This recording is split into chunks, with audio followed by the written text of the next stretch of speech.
Always tell people the secret to writing is what they said, what do you think about?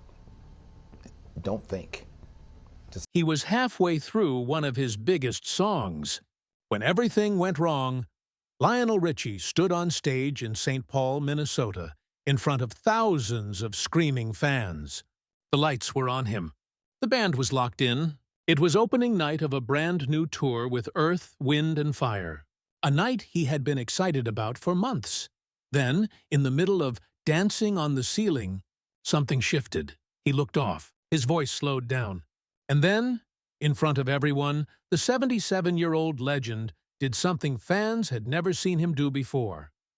He sat down. Not for a break. Not for a costume change.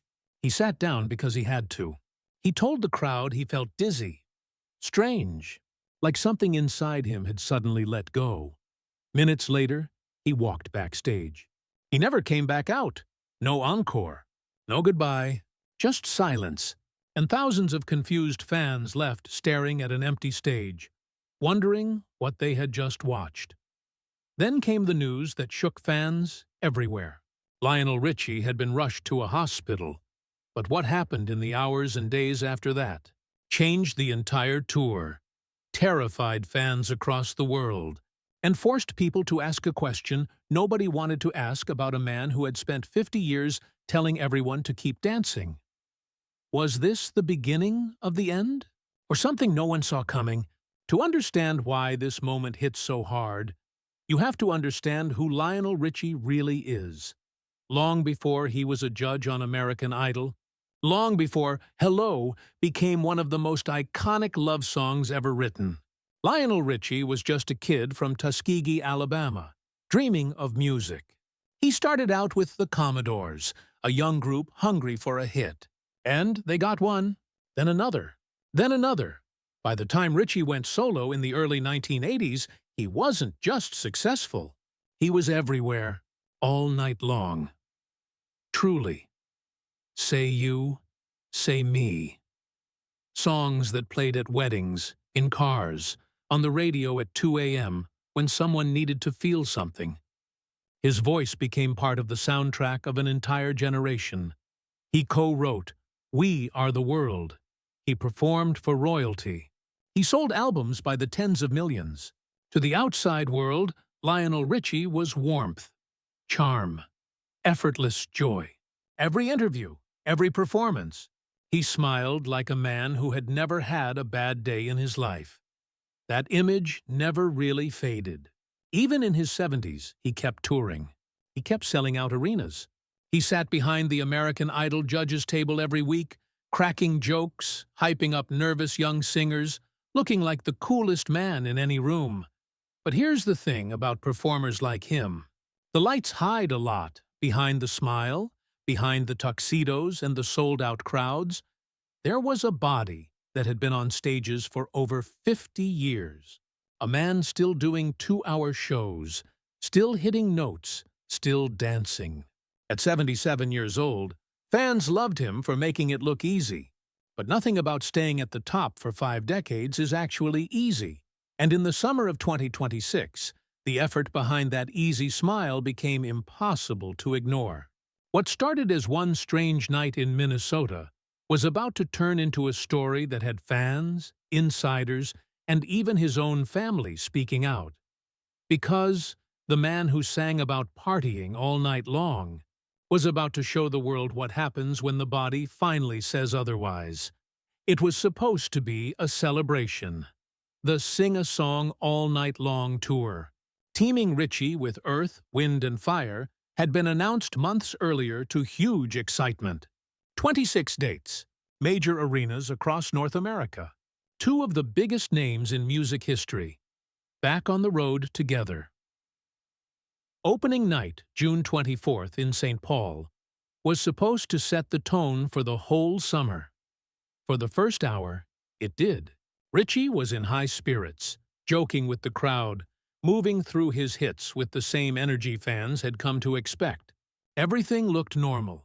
Everything looked like just another night for a man who had done this thousands of times before. Then came Dancing on the Ceiling, It's one of the most physically demanding parts of his show. High energy, constant movement, the kind of song where the whole crowd is on its feet. And so is he, except this time, he wasn't. Fans noticed it before anyone said a word. He slowed.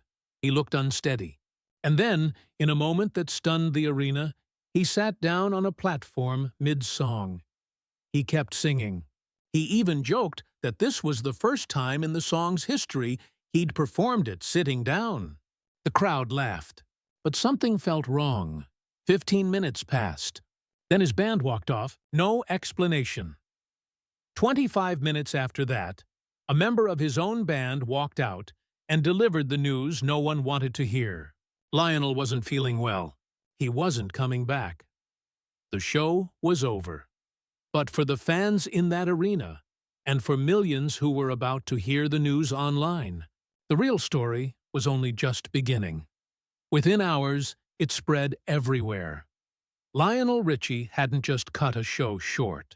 He had been rushed by ambulance to a local hospital, straight from the venue. For a moment, nobody knew what was happening. Was it serious? Was it something worse? Fans flooded social media, replaying clips of him sitting down mid-song, searching his face for any sign of what was really going on. And here's where the tension really built. Richie himself said nothing. No statement. No post. No reassurance from the man himself. Instead, it was his band that spoke first, telling the crowd only that he was unwell. Then it was his tour, quietly confirming that doctors had ordered him to rest.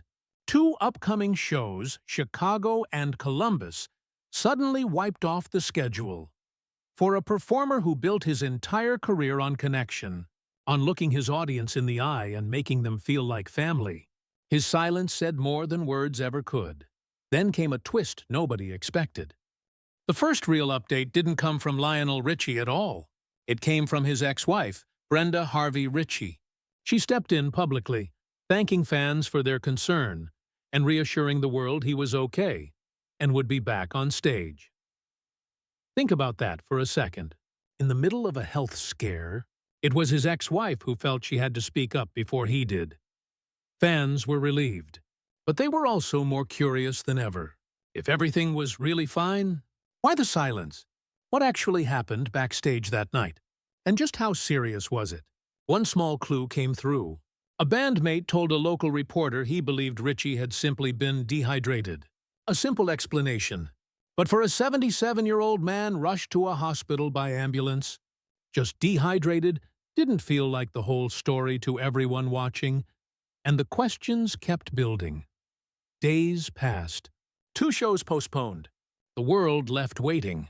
For an artist in his 70s, a scare like this isn't just a headline. It's a reminder fans don't like to sit with. Their heroes are getting older. The voices that shaped their lives are not invincible. This is where the story hit its most emotional turn, because in the silence after his hospitalization, people weren't just worried about a concert schedule. They were worried about the man, about whether this was the start of something bigger. Whether this tour might end up being the last time some fans ever got to see him live. Social media filled with messages that read like get well cards. Longtime fans shared memories of seeing him decades earlier, thanking him for songs that carried them through weddings, breakups, road trips, funerals. It stopped feeling like celebrity gossip.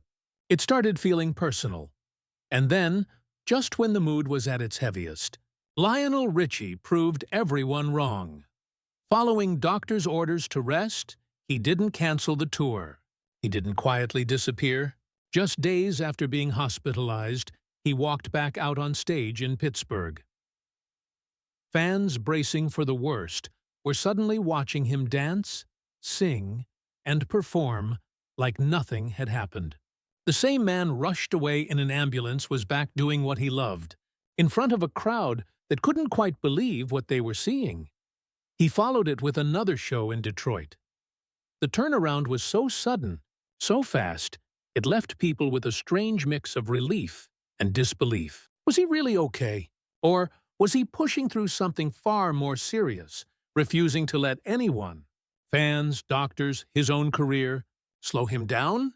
Whatever the truth, one thing was clear. Lionel Richie was not done yet. It wasn't until more than a week after the incident that Richie finally spoke for himself. No press conference. No formal statement. He did it the way he always connects with people. Directly, through photos and a message posted for the world to see. He shared images from Pittsburgh and Detroit, thanking fans for their love and support during a moment he never fully explained. He said he was doing well, grateful, ready to keep going. It was simple. It was warm. And for fans who had spent over a week worrying, it was exactly the reassurance they needed. But the bigger picture tells a story far more powerful than any single post could. At 77 years old, Lionel Richie went through a health scare serious enough to require hospitalization. And within days, he was back under stage lights, performing 2-hour shows for tens of thousands of people. That's not something you do out of obligation. That's something you do because performing isn't just a job to him. It's who he is. The impact on his tour was real. 2 shows lost, questions about his health that still haven't been fully answered. A reminder to fans everywhere that even the most electric, larger-than-life performers are still human, with limits, but the impact on his legacy might be even bigger. Because instead of a scary headline turning into a sad ending, it turned into something fans will talk about for years. The night Lionel Richie sat down in the middle of Dancing on the Ceiling, and the days later when he stood right back up. Still, one question lingers over everything. If it really was just dehydration, why did it take an ambulance, a hospital stay, and more than a week of silence before he addressed it himself? That answer, for now, belongs only to him. Today, Lionel Richie is back on the road. After Pittsburgh and Detroit, he set his sights on Toronto and Montreal, continuing the very tour that nearly stopped before it started. The tour is still scheduled to run through mid-August, city after city, night after night. For now, the scare in Minnesota looks like exactly what his fans hoped it would be. A frightening moment, not a final chapter, but it changed something. It reminded millions of people that the man behind All Night Long is not untouchable. He's 77 years old, still giving everything he has to a stage, still choosing to come back. For one more show, and then another. Whether that's inspiring or a little bit worrying, depends on who you ask. So what do you think really happened backstage that night? Was it simple dehydration like his team suggested? Or was there more to the story we still haven't heard? Tell us what you think in the comments. And if you love real, honest stories about the celebrities who shaped our lives, subscribe.